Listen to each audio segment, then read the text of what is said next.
Footprint Chart richtig einstellen und richtig lesen. Herzlich willkommen, liebe Zuschauer. Herzlich willkommen, liebe Gleichgesinnte. Unser heutiges Thema bezieht sich, wie ich schon erwähnt habe, auf den Footprint Chart. Wir werden uns mit diesem Thema beschäftigen, wie man das bei Artis machen kann. Also am besten, ich werde euch die besten Einstellungen geben, empfehlen. Wir starten wie immer mit dem Volume Profile. Das ist der absolut erste Schritt vor jeder einzelnen Session. Volume Profile ist nicht alles. Footprint Chart ist auch nicht alles. Orderbuch ist nicht alles. Es handelt sich um die richtige Kombination. Diese Kombination basiert auf ein Fundament. Das Fundament heißt hier Order Flow Trading, Volumen Trading und institutionelles Trading. Wichtig zu erwähnen, bevor wir starten. Es handelt sich bei diesem Webinar nicht um Charttechnik, Strategien, technische Analyse, Indikatoren, CFD oder Forex. Das ist kein Trading. Das hat absolut nichts zu tun mit dem professionellen Ansatz. Beim Trading ist es sehr, sehr, sehr wichtig, dass man eine Fähigkeit hat. Und diese Fähigkeit basiert, wie gesagt, wieder auf ein solides Fundament. Wichtig auch zu erwähnen, im zweiten Teil bekommt ihr meine besten Tipps sowieso. Beim dritten Teil beschäftigen wir uns mit dem Thema Footprint Chart. Wichtig zu erwähnen ist, wie gesagt, dass Trading eine Fähigkeit ist, dass wir keine Strategien nutzen, ja, sondern wir müssen den Markt einfach richtig verstehen, den Markt lesen, Orderflow lesen. Das ist unsere Aufgabe als Trader. Ja? Es handelt sich hier um die Qualität, nicht um Quantität. Ja? So könnten wir wirklich das Trading langfristig, professionell und richtig aufbauen. Gut, genug geredet. Wir starten jetzt sofort mit dem Volume Profile, also mit der Volume Profile Analyse. So, der erste Markt ist S&P. Man analysiere immer die beiden Märkte, also die Hauptmärkte sozusagen S&P und Crudo. Ich bin wirklich ein Fan von der Qualität, nicht der Quantität, deswegen fokussiere ich mich nur auf zwei Märkte. So, grundsätzlich trade ich sogar noch nur einen Markt. Ich habe ein tägliches Profitziel von 3%. Ich mache das kontinuierlich, nachhaltig, jeden Tag und so baue ich mein Konto auf im Endeffekt durch qualitative Trade-Entscheidungen. Gut, das werden wir, damit werden wir uns im zweiten Teil beschäftigen. Gut, noch einmal, was ist das Volume Profile? Warum brauchen wir das Volume Profile? Volume Profile bezieht sich auf das Geld. Im Unterschied zum TPO oder Time Price Opportunity, ja, den kennen wir auch als Market Profile. Also das Market Profile bezieht sich auf die Zeit. Wie viel Zeit der Markt beim jeweiligen Preis verbracht hat. Also wie lange war der Markt zum Beispiel in diesem oder ja, beim jeweiligen Preisbereich. Das ist für mich nicht wichtig. Die Zeit sehe ich hier sowieso im Volume Profile. Und was mir wichtig ist, ist das Geld und die Handelskontrakte, die den Markt bewegen. Das bedeutet, das Volume Profile zeigt mir einfach die Handelsaktivitäten. Wir haben die sogenannte Value Area, das ist der Bereich, wo 70% des Umsatzes generiert wurde. In diesem Thema beschäftige ich mich natürlich sehr oft. Schaut euch ja meine anderen Webinare an, dort erkläre ich, was genau die Value Area ist. Kurz gesagt, natürlich noch einmal, Value Area ist der Bereich, wo 70% des Umsatzes generiert wurde. Jedes Profil bezieht sich auf einen konkreten Handelstag. Das, was man jetzt sieht, ist der S&P heute. Ja, S&P ist seitwärts, also in einer Seitwärtsrange, wie man sieht. Und das ist wirklich ja der zweite wichtige Punkt, Volume Profile ist dort, wo wir wenig Volumen haben, also wie man sieht ja leicht über der Value Area High, haben wir die sogenannten unfairen Preisbereichen. Dort sucht der Markt wieder nach dem fairen Preisbereich. Im Endeffekt Preise, wo sich Käufer und Verkäufer wohlfühlen. So, das ist die Extremung, also das ist eine Extremung. Unten ist die zweite Extremung, also bei der Value Area Low. Wie man sieht, die beiden Preisbereiche wurden stark abgelehnt. Das Problem mit Breakout Trades, ja, sowieso auch mit Charttechnik, mit diesem spekulativen Trading ist, Leute, die versuchen, also Trader, die versuchen, Ausbrüche zu traden, verstehen nicht, was dort überhaupt passiert. Das Problem ist, dass wir hier oben große Marktteilnehmer haben, die Breakout-Trader absorbieren.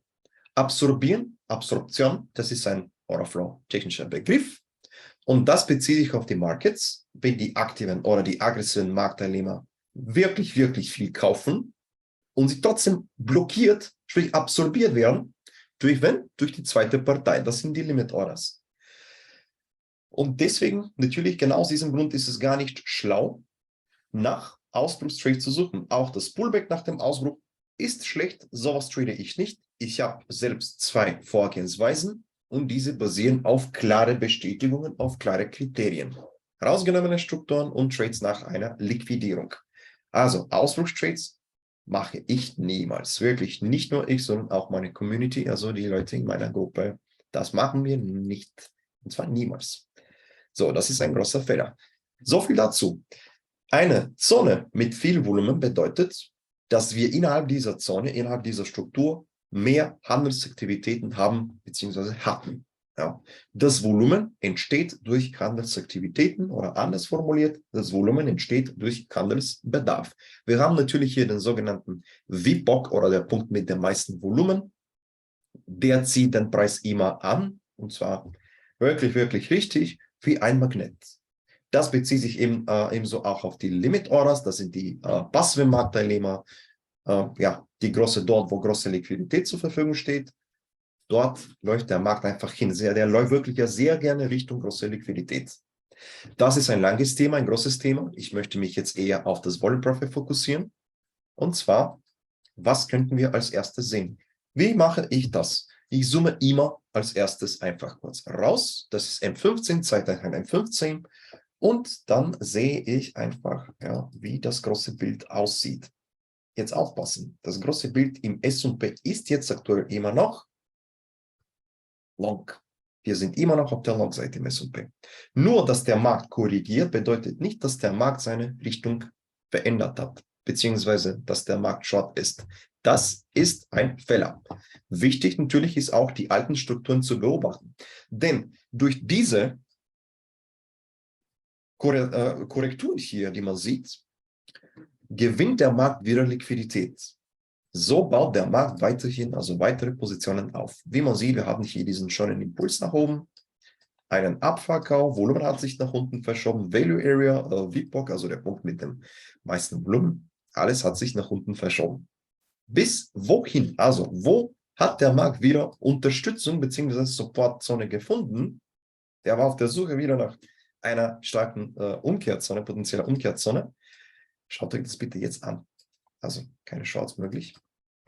Ich lasse das einfach so. Wo war das jetzt? Das war hier ein Level. Ich möchte mich jetzt einfach um diese Struktur fokussieren. Und dort genau, also die genau, hatten wir die Value Area Low. Das ist die untere Grenze. Einmal getestet, Breakout Trader, absorbiert, der Markt lief nach oben. Tagestief rausgenommen, Breakout Trader, absorbiert durch die passiven Marktteilnehmer, sprich durch die Limit Orders. Schaut euch das bitte an, wie viel Potenzial der Markt hier hatte, nachdem wir den Fellausbruch hatten. Stellt euch bitte die Frage, warum entstehen die größten, stärksten Trades erst nachdem der Markt ja einen Fellausbruch gemacht hat, beziehungsweise erst nachdem Käufer und Verkäufer absorbiert wurden, herausgenommene Strukturen. So baut der Markt Positionen auf. So, dadurch, dass der Markt diese Strukturen testet und rausnimmt und die Marktteilnehmer absorbiert werden, kommen wir zu dem Punkt, wo diese Leute einfach ausgestoppt werden. Diese Stops sind Treibstoff für den Markt, beziehungsweise das ist Futter für den Markt. Der braucht diese Stops, ja, Stop-Orders, um wieder Liquidität zu gewinnen, Momentum zu gewinnen sozusagen. So entsteht eigentlich ein Momentum. Das ist eine Liquidierung. Und genau aus diesem Grund sieht man hier, dass wir unter der Value Area Low absolut kein Interesse mehr hatten. Der hat das wieder rausgenommen. Und wo war das eigentlich? Das war wieder eine alte Struktur. Und jetzt natürlich, wir gehen immer von der aktuellen Struktur aus. Wir brauchen auch die Historie. Das war das Tageshoch, wie man sieht, ich glaube, das war 1. März. Also einmal getestet. Und jetzt aufpassen. Wir fokussieren uns wieder auf das Volumen. Wir hatten hier das meiste Volumen. VPOC hat sich nach oben verschoben. Bedeutet, ja, der hat schon die höheren Preise akzeptiert. Ausbruch, das war kurz vor dem Schluss. Das ist die sogenannte Schlussauktion. Kurz vor 22 Uhr. Dann hat der Markt noch einmal das Level getestet. Am nächsten Tag hatten wir hier die sogenannte Eröffnung oder die sogenannte Initial Balance. Der Markt lief nach oben kurz. Der hat noch einmal dieses Level getestet. Aber diese Zone hat er schon respektiert. Ja, das ist wichtig zu erwähnen. Also Widerstandszone wurde dann zur Unterstützung. Orderflow technisch und volumentechnisch. So, Wir hatten hier am nächsten Tag wieder eine ausgeglichene Struktur, also der Markt war hier ausgeglichen, ja, unfairer Preisbereich, also so gesehen eine Range Extension und Value Area hier in der Mitte mit dem WIPOC. Wieder ein Fehlausbruch, wie man sieht, unter dem Tagestief, wo unter der Value Area, unter dem Tagestief, wenig Volumen, keine Volumenerhöhung, im Endeffekt wurden die Preise wieder abgelehnt, Verkäufe wurden absorbiert und dann lief der Markt wieder stark nach oben durch die Stops. So gewinnt der Markt Liquidität. Das unten, also diese Preisbereiche, das sind starke Ablehnungszonen. Im Endeffekt, dort kommt es zu einer starken Liquidierung. Und dort liegen die großen Marktteilnehmer in der Community. Ja, das sind die sogenannten versteckten Absorptionen. Da sieht man am besten in der Heatmap, nicht unbedingt im Aura-Buch. Aura-Buch hat ehrlich gesagt mehrere Nachteile als Vorteile. Das ist ein anderes Thema. Schaut euch die anderen Webinare von mir an. Dort erkläre ich das Thema, fokussiere ich mich auf das Thema Heatmap. Der Punkt ist, viele Leute haben, also viele Trader haben versucht, hier diesen Ausbruch zu traden. Das hat nicht geklappt und der Markt lief dann wieder durch die Stops. Es ist zu einer starken Gegenreaktion gekommen. Wichtig, eine kurze Unterbrechung, bitte. Wenn ihr Fragen habt, stellt diese Fragen bitte unten im Chat, beziehungsweise schreibt eure Kommentare, beziehungsweise Fragen, nicht Kommentare, oder Kommentare gerne auch. Und ich beantworte diese Fragen, alle Fragen von euch gerne wieder im Chat. Ja, gut, so viel dazu. Jetzt machen wir weiter. Seht ihr, das, was wir jetzt gemacht haben, ist eine objektive, logische Analyse. Denn Hoffnung bewegt den Markt nicht. Wir fokussieren uns im Endeffekt nur auf den Markt. Das, was wir jetzt sehen. Denn das hier alles basiert auf das Geld. Das hier alles basiert auf die Aktivitäten. Wir spekulieren nicht, sondern wir traden das, was wir sehen. Wir verstehen einfach, also wir versuchen den Markt richtig zu verstehen. Wir spekulieren nicht. Ja, und das ist unsere einzige Aufgabe beim Trading. So könnte man das Trading richtig aufbauen. Wichtig noch einmal, Fundament. Order Flow, Volumen Trading, institutionelles Trading. So viel dazu. Widerstandszone zur Unterstützung. Also einige Tage später, ich glaube so ungefähr eine Woche später, kam der Markt wieder zurück. Und der hat wieder versucht, den Markt wieder in die Short-Richtung zu drücken. Das hat aber nicht geklappt. Am nächsten Tag hat der Markt noch einmal diese Struktur getestet und lief nach oben. Seht ihr? Ich habe gesagt, ich habe erwähnt, nur, dass der Markt korrigiert. Also wenn wir eine Korrektur haben zum Beispiel, wenn wir eine Korrektur sehen, bedeutet nicht, dass der Markt jetzt auf einmal short ist. Nein, der Markt, also S&P, ist immer noch long. Diese Korrekturen sind natürlich auch absolut normal. Hier hatten wir Korrekturen, da hat er wieder, das seht ihr, eine Struktur rausgenommen. Ein Tief wurde rausgenommen, das war gleichzeitig der WIPOC von diesem Tag. Ich mache das mit meinem Lieblingstool, also Zeichentool, das nennt sich Lightshot. Das war der Naked WIPOC, das war das Tagestief von dem Tag. Value Area Low, genau hier bei diesem Level, rausgenommen und die sofortige Gegenreaktion am nächsten Tag wieder abgeprallt. Ich zoome jetzt kurz rein. Ich hoffe, das könnt ihr gut sehen und lesen. Also, das war die Reaktion. Getestet, abgeprallt, am nächsten Tag wieder getestet, abgeprallt, aufpassen. Am nächsten Tag kein Volumen. Volumen hat sich sofort verschoben über diese Struktur, über der Value Area.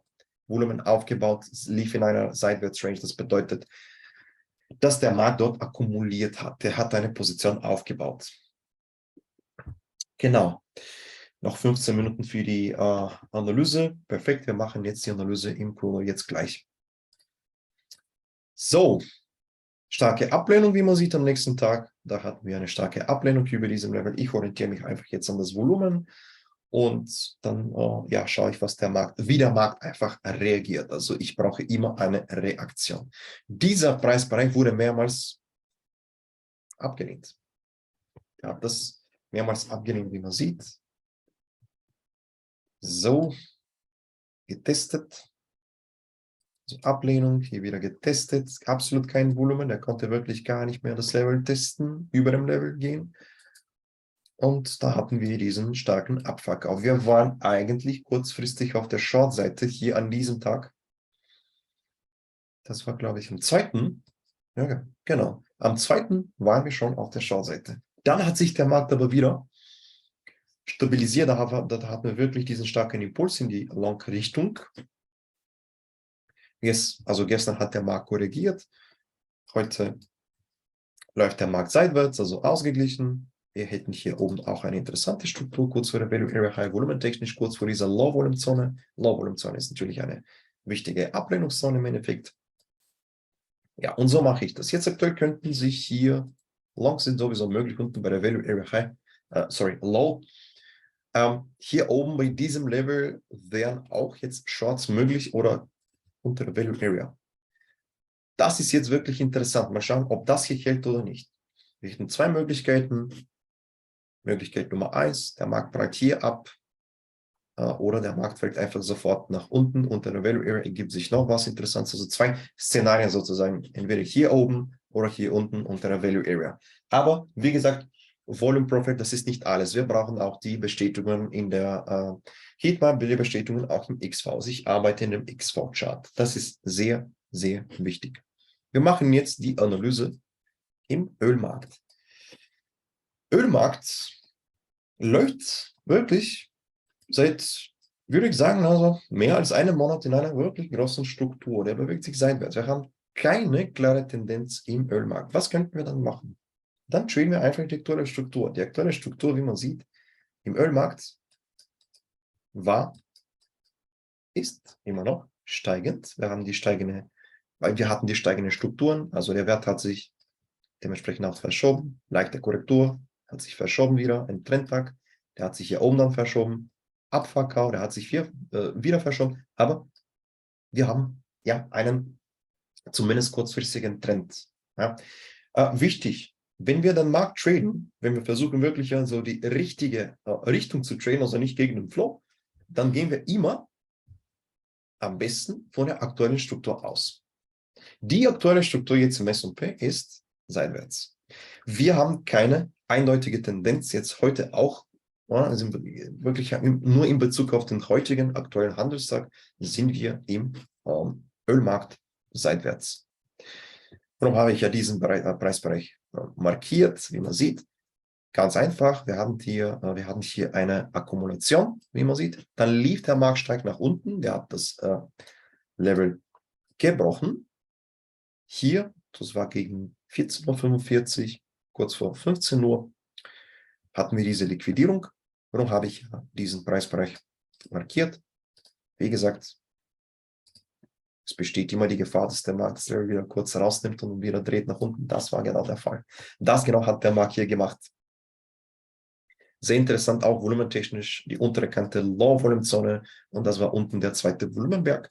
WIPOC hat sich auch nach unten verschoben. Wir könnten das Ganze übrigens jetzt als eine große Deformation, also als D-Profil bezeichnen. Natürlich auf kurzfristiger Basis. Ich bin ein Scalper. Ich halte wirklich, ehrlich gesagt, wenig vom Intraday-Trading und Swing-Trading. Für mich hat wirklich das Scalping das absolut meiste Potenzial, denn es ist viel besser auf täglicher Basis, ja, kontinuierlich nachhaltig gute Gelegenheiten mitzunehmen, mit sehr hoher Qualität. Und deswegen wäre das hier für mich interessant gewesen. Also ich habe schon mein Tagesziel erreicht für heute. Ich zeige euch meine Position später, am Ende. Das war die Low-Volume-Zone im Endeffekt. Dort könnten sich auch interessante Gelegenheiten ergeben. Und das war genau hier der Punkt, wie man sieht. Ja, ich halte nicht so eine Charttechnik, aber man sieht ja sowieso die Kerzen hier. Wenn ich reinzoome, hier das sozusagen rumgeswitcht hatte. Also da sieht man ja schon den Footprint, eigentlich Delta. Ja, und dieser Preisbereich wurde getestet und der Markt lief dann einfach nach unten. Ja, das ist natürlich eine tolle Funktion bei Atlas. Wenn wir reinzoomen, wird die Kerze einfach transformiert, beziehungsweise die Kerze wird dann einfach sofort zu einem Cluster beziehungsweise zum Footprint. Ja, Footprint, wichtig, bezieht sich auf die Market Orders, auf die aktiven Marktteilnehmer. So viel dazu. Ich quatsche sehr viel, aber das ist meine Aufgabe im Endeffekt, weil ich liebe Trading, ich liebe meinen Beruf. Ja. Ich liebe auch meine Community. Jeden Tag mache ich Analysen. Das macht mich einfach glücklich, das motiviert mich. So viel dazu. Off-Topic. Wie viele Minuten haben wir noch? Ja, sehr gut. In ungefähr 5 Minuten gehen wir zum zweiten Teil. Dort gebe ich euch meine besten wirklich Tipps, die basieren wieder auf Erfahrungen. Ja, ich habe schon über 6, sogar über 7, fast 7 Jahren Erfahrung mit dem Trading. Damals habe ich mit CFDs, Forex, Binary Optionen auch gestartet, BDSFs, GKFX, IQ Options. Ja, diesen Weg kennen schon vielleicht viele von euch. Das könnt ihr gerne auch kommentieren. Wie gesagt, nicht vergessen, bitte bei Fragen stehe ich natürlich zur Verfügung. Diese werde ich beantworten im Chat. Stellt bitte eure Fragen. Sehr gerne. Ich liebe auch Fragen. Gut, wir machen es jetzt weiter. Ich glaube, wir sind schon fertig also mit der Analyse im Ölmarkt. Ölmarkt trade ich persönlich nicht. Ich mache die Analyse für meine Community, aber ich selbst fokussiere mich auf S&P. S&P hat mehr Liquidität. S&P ist ein Markt, der wirklich ja gute, sehr gesunde, würde ich sagen, Liquidität hat. Das Fundament bezieht sich auf alle Märkte, egal ob Ölmarkt, egal ob Gold, egal ob S&P oder DAX. Da sind alle Märkte, die ja ihre eigenen Eigenschaften haben im Endeffekt. Ja? Also jeder Markt hat seine eigene Schwankungsrange, jeder Markt hat seine spezifische Liquidität.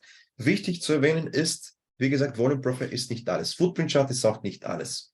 Orderbook ist auch nicht alles. Es geht hier um die Kombination. Ja. Wichtig beim Trading ist es auch, nicht nur auf den Footprint Chart zu achten, sondern den Footprint Chart wirklich richtig mit der zweiten Partei zu kombinieren. Viele Trader, auch Profit-Trader, machen immer noch den Fehler, dass sie sich wirklich ja zu viel nur auf den Footprint Chart fokussieren. Ja, klar, Footprint Chart ist ein wichtiges Werkzeug, aber wenn man wirklich zu viel, also wirklich so viel nur auf den Footprint achtet, dann verliert man den richtigen Kontext. Der richtige Kontext bezieht sich nicht nur auf die Aktiven, sprich auf die Market Orders, sondern auch auf die Limit Orders. Da sind die passiven Marktteilnehmer, wenn ich sage, ich möchte hier oben ja bei diesem spezifischen Preisbereich passiv verkaufen, nur wenn der Markt dorthin kommt und mich ausführt, dann möchte ich verkaufen. Das sind die großen Marktteilnehmer auch. Das sind die sogenannten Market Maker, die Liquidität zur Verfügung stellen. Das ist sehr wichtig. Wie gesagt, Heatmap, wir werden uns heute nicht mit der Heatmap beschäftigen. Da habe ich ja mehrere Videos schon gemacht, also diese Aufzeichnungen, die habe ich ja für euch zur Verfügung gestellt. Das ist aber auch nicht alles. Heatmap ist ein großes Thema. Es geht auch um die Marktmanipulation und Feedback Spoofing, Layering, das alles zu verstehen und zu kennen. Die Vorgehensweise von mir, das kann ich ja wirklich nicht nur in einer Stunde erklären, aber ich gebe euch ja grundsätzlich nur die Richtung. Jetzt werden wir uns auf den zweiten Teil fokussieren, beziehungsweise Teil Nummer 2. Das sind meine besten Tipps, bevor ich mich mit dem Thema Footprint Chart beschäftige, weil das ist ein wichtiger, auch natürlich ein wichtiger Teil des Gesamtkontextes Footprint.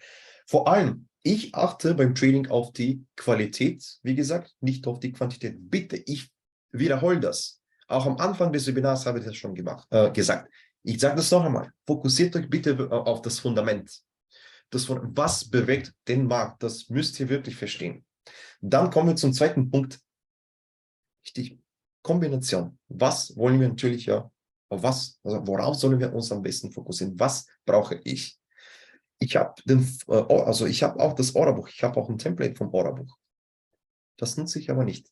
Ich habe es auch festgestellt mit der Zeit, dass mir das Orderbuch wirklich nichts wirklich Wertvolles bringt. Denn ich habe den X4-Chart, ich habe Volume Profile und ich habe auch die Heatmap. Das sind nur 3 Tools, die ich habe. Einen einzigen Markt, ein festes, also beziehungsweise nicht festes, aber wirklich ein klares Ziel auf täglicher Basis ungefähr 3%. Und bei mir ist es so, wenn ich sehe, dass der Markt mehr Potenzial hat, dann ziehe ich einfach meine Stop-Loss nach und nach und nach und nach. Ich nutze keine Take-Profits. Ich habe eine automatisierte Strategie, die sogenannte ATM-Strategie. Das bedeutet, nachdem ich ja ausgeführt wurde, bekomme ich ja sofort auch den Stop-Loss-Kurs unter oder ja über dem Preis, je nachdem, ob wir Long oder Short sind. Wichtig, Stop-Loss ist ein Muss. Immer mit Stop-Loss traden. Auch ein großes Problem mit dem Stop-Loss ist, viele Trader glauben immer noch, dass sie einen charttechnischen Stop-Loss benötigen, der auf Hochs und Tiefs basiert. Nein, das ist falsch. Das ist eine Selbstsabotage. Es gibt so viele Zonen, die einfach respektiert werden müssen, beziehungsweise wenn ich sehe zum Beispiel, dass der Markt eine spezifische Zone, die auf Orderflow-Bestätigung basiert, je nachdem ob Absorption oder Ablehnung, da sage ich, oh, oh, diese Zone hält nicht mehr, da möchte ich nicht mehr da sein, beziehungsweise wenn der Markt diese Zone noch einmal testet mit Gegendruck, da sage ich, tschüss, das war's, ich schließe einfach meine Position. So muss das sein. Das ist ein langes Thema. Wenn man das Trading richtig und professionell aufbauen möchte, dann muss man natürlich muss man sich hinsetzen und Zeit investieren, ungefähr statistisch gesehen 2 Monate, und dann hat man schon richtig, das richtige Fundament. Darum geht es, liebe Community. Ja, trade den Markt, nicht ein PNL, das sage ich sehr oft. Fokussiert euch bitte auf den Markt, auf die Bestätigung, natürlich auf den Orderflow, auf die Volumenanalyse. Keine negativen Gedanken haben beim Trading. Fokussiert euch auf die Qualität, nicht auf die Quantität. Ja, das ist wirklich, wirklich, wirklich wichtig. So viel dazu. Es gibt natürlich ja mehrere Tipps. Also natürlich, das sind die wichtigsten. Und wir gehen jetzt zum dritten Teil, also der wichtigste Teil. Das ist unser Hauptthema heute bei diesem Webinar. Und zwar, das ist Atas, unten das Hauptfenster von Atas. Wir brauchen jetzt einen neuen Chart. Als erstes, wenn wir uns auf die Einstellungen fokussieren, ich zeige euch was die besten Einstellungen sind, also in Bezug auf die besten Einstellungen. Ich werde euch eigentlich die besten Einstellungen empfehlen im Footprint Chart. Also wir klicken als erstes, wir öffnen als erstes das Hauptfenster vom Atas und dann klicken wir auf Chart. Ich habe hier eine Liste, All Instruments, da kann man den jeweiligen gewünschten Markt zufügen, öffnen. Aber ich habe ja schon meine Favorites, meine Favoriten, das ist Crude und S&P. Seht ihr? Clean, und einfach, also absolut übersichtlich. 2 Märkte, mehr brauche ich nicht. Wir klicken jetzt einfach hier mal drauf. S&P, Doppelklick. Und das ist die Standardeinstellung, das ist der klassische Chart, also 5-Minuten-Chart. So sieht es aus beim Atas, wenn man einen neuen Chart öffnet. Das erste, was ich euch empfehlen würde, ist das Volume Profile auf der linken Seite umzustellen, also etwas anzupassen. Wenn wir hier draufklicken, Doppelklick, normalerweise dann öffnet sich dieses Fenster. Profile, das passt, wir brauchen kein TPO, also TPO bezieht sich auf Time Price Opportunity, nein, wir brauchen Profile, Period, Current und nein, sondern Current Day, also wir brauchen jetzt einen aktuellen Handelstag. Als nächstes brauchen wir keine Bid- und Ask-Ansicht hier beim Volume Profile. Nein, das ist wirklich nicht so relevant, sondern ich möchte einfach das Volumen sehen.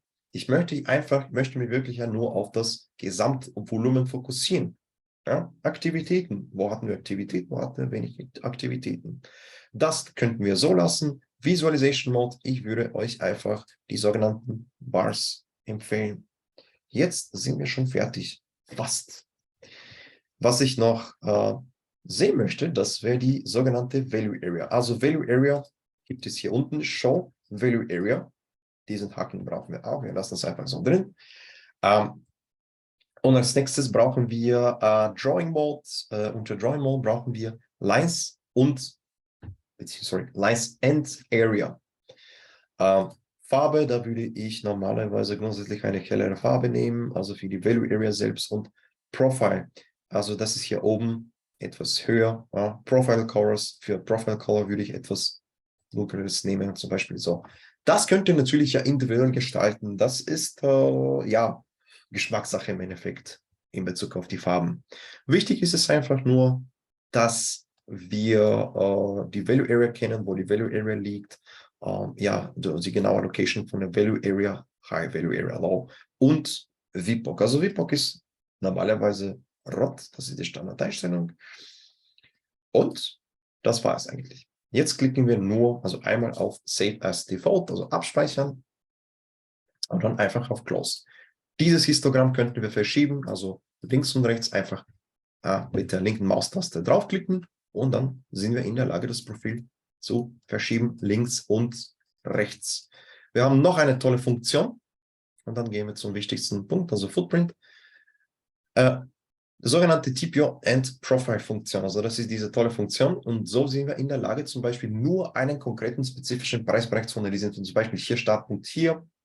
Ich klicke links, also mit der linken Maustaste, jetzt nachziehen und das ist jetzt die Endposition oder Startposition, wie man sieht hier, Endposition. Jetzt sind wir natürlich in der Lage, das Ganze zu verschieben und das ändert sich jetzt in Echtzeit. Seht ihr? Sehr, sehr, sehr interessant, wirklich. Das gefällt mir wirklich gut. Der Markt ist weiterhin jetzt heute ausgeglichen. Am Ende zeige ich euch meine Position und heute meine heutige Position. So, grundsätzlich würde ich euch immer einen zeitbasierten Chart empfehlen, in Bezug auf den Footprint Chart. Beim Footprint Chart würde ich euch immer einen zeitbasierten Chart empfehlen. Warum? Normalerweise haben die zeitbasierten Charts mehrere Nachteile als Vorteile. Aber der große Vorteil ist hier, dass man wirklich in der Lage ist, die Dynamik des Marktes besser zu verstehen, und zu interpretieren. Wenn das Ganze zeitbasiert ist, sehen wir normalerweise größere Kerzen. Wenn der Markt schneller läuft, wie hier zum Beispiel, hatten wir diese 27 Ticks, da hatten wir eine kleinere Range, aber grundsätzlich sind wir in der Lage, mit einem zeitbasierten Chart die Dynamik des Marktes besser zu verstehen. Deswegen würde ich das auf jeden Fall auch empfehlen. So, wie öffnen wir jetzt den Footprint Chart? Sehr, sehr einfach. Einfach kurz reinzoomen. Wir zoomen rein mit dem Mausrad, mittlere Maustaste. Und wir müssen es natürlich etwas höher machen. Hier auf der rechten Seite, wo der Preis ist, dann klicken wir einfach links oder mit der linken Maustaste drauf und wir ziehen es einfach nach oben nach. So, nachgezogen. Gut. Ja, so. Dann würde ich euch als erstes empfehlen, die sogenannten Staked Imbalances einzubringen bzw. einzuschalten oder aktivieren, wie man möchte. Wie könnten wir das machen? Wir klicken hier oben einfach, dort wo mein Bild zu sehen ist, meine Kamera, auf Settings oder Ctrl plus S. Jetzt klicken wir einmal auf Cluster Settings, runter scrollen und da steht bit/ask imbalance settings. Wir klicken natürlich auf Enabled. Imbalance Rate, das ist sehr wichtig. Das bezieht sich auf das Ungleichgewicht zwischen Kaufkurs und Verkaufskurs. Ihr wisst es schon, wir haben beim Futures Trading, wir haben immer den sogenannten Spread. Also der reine Spread, der basiert natürlich auf diesem einen Tick Unterschied zwischen Bid und Ask. Also Bid ist der Bids, das sind die Verkauf-Market Orders und die Asks, das sind die Buy-Market Orders. Und dieses wirklich, also Ungleichgewicht zwischen den beiden Parteien, nennt sich Imbalance Rate. Ja, also Ratio oder Rate auf Englisch, je nachdem. 150 ist zu wenig. Standardeinstellung liegt hier bei 300%. Da sind keine Kontrakte, sondern das sind Prozente, also 300% mehr als die Gegenseite zum Beispiel. Ja, wenn zum Beispiel die Buy Markets bei 100 liegen, also 100 Kontrakte und die Sell Markets 5 oder 10, dann haben wir natürlich deutlich mehr auf der Kaufseite. Natürlich, ja, die Asks werden in dem Sinne viel, viel stärker. Dort entsteht eine Imbalance im Orderflow, also Ungleichgewicht im Orderflow. Volume-Filter würde ich auf 0 lassen. Ich gebe dem Markt natürlich dennoch ein bisschen mehr Freiheit. Ich möchte das Ganze nicht wirklich so stark und aggressiv rausfiltern oder komprimieren, denn so besteht die Gefahr, dass ich etwas einfach übersehe, dass das Ganze wirklich zu stark komprimiert wird und dass ich das vielleicht nicht sehe, wirklich richtig erkenne und das ist nicht optimal. Also 300% Rate und Volumenfilter 0, Minimum Difference 0, wir lassen es hier mal, also wie es ist. Und das letzte, was ich euch empfehlen würde, ist, nutzt bitte das da, also Bold-Text, also etwas fetter, da sieht man das schon etwas besser. Farben könnte man natürlich auch anpassen, je nachdem, ob man diesen weißen Hintergrund oder den schwarzen Hintergrund verwenden möchte. Das ist natürlich Geschmackssache. Das ist etwas absolut, würde ich sagen, Individuelles.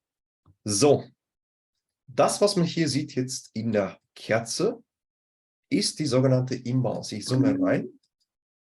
Und hier oben haben wir die 3 Kontrakte jetzt auf der rechten Seite. Das, was ich ja jetzt erklärt habe, das sind die Buy Markets, das sind eher auf der linken Seite die Sell Market Orders. Ungleichgewicht. 3 Kontrakte gekauft, gegen 44 verkauft. Es ist klar, deutlich mehr Verkaufsdruck. Das oben war eine Abschwächung. Seht ihr, am Hoch eine Exhaustion, eine Abschwächung. Hier wieder am Hoch ganz oben eine Abschwächung. Jetzt zum Volume Profile in der Kerze. Das ist wirklich nichts anderes als ein Volume Profile, genau wie das Volume Profile im M15. Aber natürlich der Timeframe, also die Zeiteinheit, ist hier etwas anders, wie man sieht. Das ist wirklich, wirklich gut. Denkt bitte dran, VPOC, viel Volumen, bedeutet Magnet bzw. Akzeptanz. Dort, wo natürlich das Volumen ist, bedeutet, dass wir dort das meiste Interesse haben. Hier, über diesem Level, mehr dazu will ich nicht sagen, also nur ein Hint, also ein Hinweis, also Hint auf Englisch. Wir haben nicht nur eine Exhaustion hier oben, 3 Kontrakte gekauft und 50 verkauft, sondern auch kein Volumen, also wenig Aktivitäten. Dann hat sich das Ganze nach unten verschoben und wie man sieht, dann kam der große Abverkauf. Das ist sehr, sehr, sehr wichtig beim Footprint Chart. Gut, wir haben noch 10 Minuten ungefähr, 10 Minuten Zeit. So, das, was wir hier sehen, ist, wie gesagt, die angepasste Version, also vom Footprint Chart. Was würde ich euch noch empfehlen? Ich würde euch das sogenannte Delta empfehlen. Also Delta nicht nur horizontal, also in Bezug auf den jeweiligen Tick, also Tick für Tick Analyse Tick für Tick, sondern auch das sogenannte Delta, das sich wirklich auf die Periode bezieht, auf die gesamte Kerze. Und dieses Delta gibt euch wirklich wichtige Hinweise auch. Wie mache ich das? Also ich klicke einfach hier auf Cluster Search, sorry, nicht Cluster Search, sondern Cluster Statistik. Das kann ich löschen. Und da haben wir eine Möglichkeit natürlich auch, das Delta einzublenden, Show Session Delta, Delta Volume und so weiter und so fort, so viele Parameter. Ich würde mich aber wirklich nur eher auf das Delta fokussieren hier. Proportion by Visible Area, das ist mir wichtig und das kann ich ja eben so ausblenden und wie man sieht, jetzt haben wir das Delta unten. Das kann man natürlich etwas größer machen. Jetzt einfach nur kurz zum Verständnis. M5 ist okay, ist gut. Für Intraday Trading ja, für Scalping nicht unbedingt. Beim Scalping würde ich euch den Minutenchart empfehlen. So hätten wir ein bisschen mehr Vergleichspunkte, also mehrere Vergleichspunkte. Und so sind wir natürlich in der Lage, diese Abschwächungen zu erkennen. Wie man sieht, da wurden sehr viele Käufe absorbiert. Positives Delta 2061, weniger 663, 166 und langsam haben die Käufer Interesse verloren, beziehungsweise nicht nur Interesse, liebe Community, die haben das Geld verloren. Die haben alles auf einmal aufgebraucht und wenn das der Fall ist, verliert der Markt seine Dynamik. Das ist eine Abschwächung. Und diese Abschwächungen erkennen wir am besten in Kombination mit dem Delta. Also, was ich noch empfehlen würde, ist noch ein zweites Delta. Rein visuell ist das wirklich sehr, sehr, sehr interessant, das so zu beobachten. Also wir haben auch einen Minimize Mode, das würde ich aber nicht empfehlen, weil ich brauche auch Hochs und Tiefs. So in der Mitte, wir haben diese mittlere Linie. Show Volume nicht. Ich brauche das Volumen nicht unbedingt. Und natürlich etwas größer machen. Weil so sind wir natürlich in der Lage, viel schneller rein visuell das Ganze zu verstehen, ja, und zu sehen, oh, da hatten wir wirklich ein starkes Delta. Was ist dann passiert? Die Käufer haben Interesse verloren. Hier hatten wir aber zu wenig Verkaufsinteresse. Wirklich sehr wenig Verkaufsdruck. Das ist hier nur immer noch Footprint Chart. So würde ich nicht traden. Alleine nur aus dem Footprint Chart, also zu traden, das würde ich nie machen. Das würde ich nicht machen, wirklich. Das ist ein Fehler. So sehe ich gar nicht, ob wir hier oben Fake-Liquidität haben, ob wir überhaupt Interesse haben. Wo ist das Interesse? So sehen wir nur die aktiven Marktteilnehmer. Und die wahre Liquidität nennt sich passive Marktteilnehmer, Market Maker auf Futures-Basis und Future-Bereich. Limit Orders. Das müssen wir immer in Kombination mit den Limit Orders betrachten. Das könnten wir nicht von heute auf morgen lernen. Das ist ein Prozess und dauert. Es ist auch sehr wichtig, wo wir nach Gelegenheiten suchen. Ich suche niemals nach Gelegenheiten in der Mitte einer Mikrostruktur. Ich bin ein Scalper und ich achte sehr viel auf die Mikrostruktur. Jetzt zum Beispiel sehe ich ein Hochproblem. Wir haben die in der Naked, auch den VPOC. Wir haben den WIPOC hier. Bei WIPOC würde ich nicht nach Gelegenheiten suchen. Da suche ich sowieso nicht nach Gelegenheiten. Das ist ein Problem. Denn dort steigen die großen Marktteilnehmer aus, die machen Teilverkäufer und der Markt verliert seine Kraft. Kraftstoff. Das ist genau wie ein leistungsstarkes Auto ohne Kraftstoff. Beziehungsweise Tank ist leer, Auto bewegt sich nicht. Was ist das Problem? Ja, wir haben eigentlich keine Kontrakte. Also jetzt übersetzt auf Trading, unsere Trading-Sprache ist es so, wenn dort wirklich ja kein Geld mehr übrig ist, dann bewegt sich der Markt gar nicht. Versteht, ich bin wirklich ja ein Typ, der solche Vergleiche verwendet, also solche Beispiele, aber das muss man wirklich ja, das muss man sich einfach so visualisieren. Wie sieht das aus? Okay, wenn Käufer absorbiert werden, was heißt das überhaupt? Käufer, wer wird durch wen absorbiert? Klar, Market-Käufer werden durch die Limit-Verkäufer absorbiert und umgekehrt auch. Market-Verkäufer werden durch die Buy-Limits absorbiert, durch die zweite Partei. So sieht das aus, liebe Community. So, jetzt würde ich euch eine Position von mir zeigen von heute. Meine heutige Session war 28 Minuten lang. Ich mache jeden Tag auf täglicher Basis Analysen und ich poste meine Trades mit Erklärungen in meiner Gruppe. Übrigens, genau, das war eine Liquidierung hier. Genau, das haben wir schon alles richtig gemacht. Wir haben, wie gesagt, auch das Volumen. Das wäre auch interessant vielleicht für euch. Dieses Volumen könnten wir zum Beispiel grau machen. Es ist nicht so wichtig, hier auf das, natürlich ist es auch ein wichtiger Hinweis auf das Volumen zu achten, aber nicht also auf die Farbe selbst. Die Farbe ist jetzt nicht so relevant. Es ist viel wichtiger für mich, einfach nur auf das Volumen selbst zu achten. Wie viel Volumen hatten wir oben? Ja, hatten wir oben den WIPOC oder hatten wir unten den WIPOC? Wo liegt das meiste, ja, die meisten Kontrakte sozusagen, das größte Interesse? Deswegen würde ich euch auch wärmstens empfehlen, das ist natürlich, wie gesagt, Geschmackssache wieder. Aber grundsätzlich würde ich euch empfehlen, einfach eine andere Farbe zu nehmen, hier auch das Volumen. Wenn man das so verwendet, also mit dem weißen Hintergrund, dann würde ich vielleicht diese Farbe empfehlen. Das kann man vielleicht ja so machen, weil es ist auch Gradient, also das gibt es gibt auch diese Farbintensität, wie man sieht. Dort, wo zum Beispiel der WIPOC liegt, haben wir eine stärkere Farbintensität. Bei mir ist es so, ich nutze das grundsätzlich dieser Farbkombination, also grau, aber vielleicht mit einem weißen Hintergrund wäre das vielleicht etwas besser, eine Farbe zu nehmen, also einfach eine Farbe zu verwenden. So könnten wir uns natürlich ja besser orientieren. Ja? Also Volumen in der Kerze. Zum Beispiel in dem Sinne hatten wir dieses Volumen, das wäre auch ein Trade gewesen. Ja, so wie es aussieht. Verkäufe wurden hier unten absorbiert und danach hatten wir schon die ersten Käufer und WIPOC hat sich auch dementsprechend verschoben. Das Problem ist der WIPOC. Seht ihr, es geht nicht nur um eine einzige Absorption, es handelt sich wirklich nicht nur um eine einzige Bestätigung, sondern das ist eine Reihe von Bestätigungen. Ja.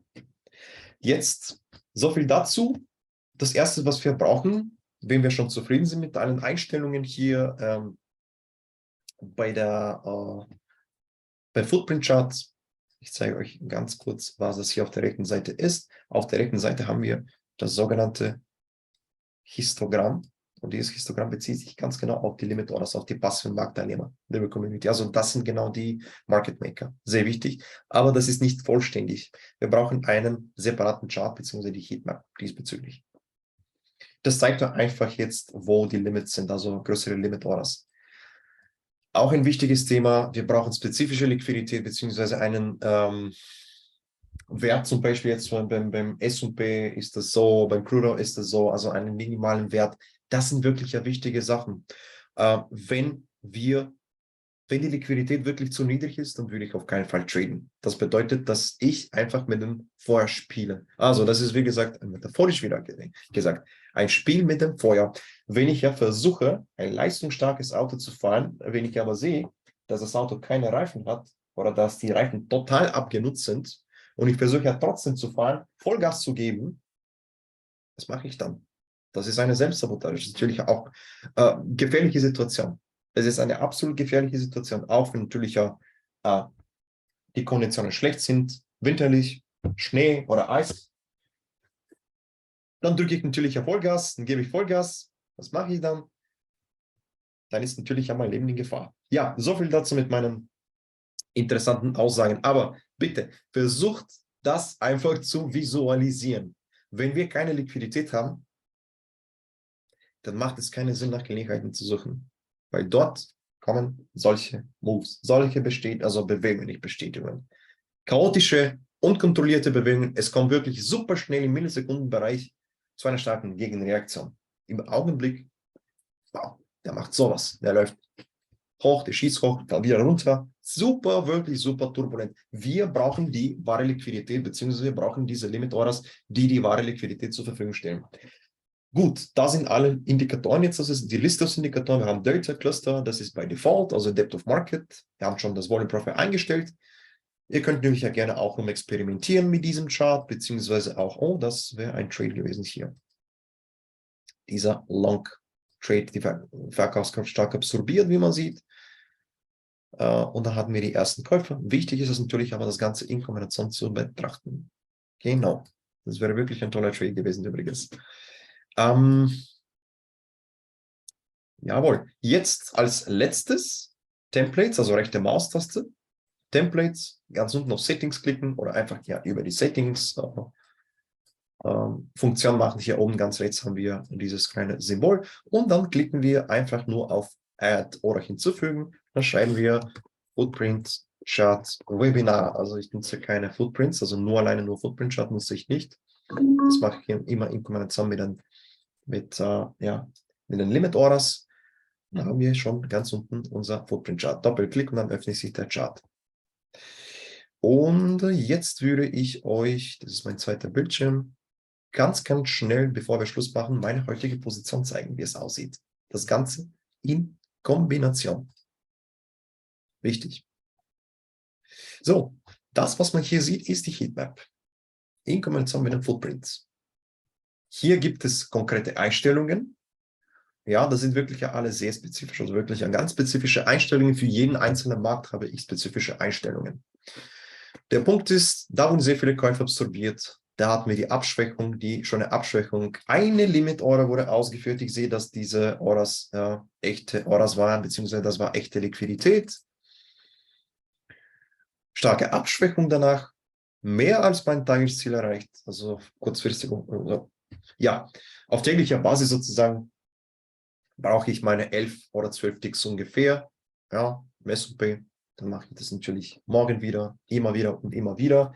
Und es geht hier wirklich nur um diese Nachhaltigkeit. So viel dazu, liebe Community. So, ich hoffe, dass ihr heute etwas mitnehmen konntet. Also stellt mir bitte, bitte, bitte eure Fragen. Wenn nicht hier im Chat, dann könnt ihr das gerne privat machen, in meiner Telegram-Gruppe oder privat.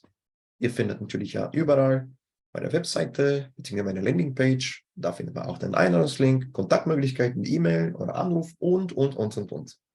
Trading ist meine Leidenschaft, bitte nicht vergessen. Trading ist wirklich ein Beruf, der auf eine solide Basis aufbauen sollte, auf ein solides Fundament.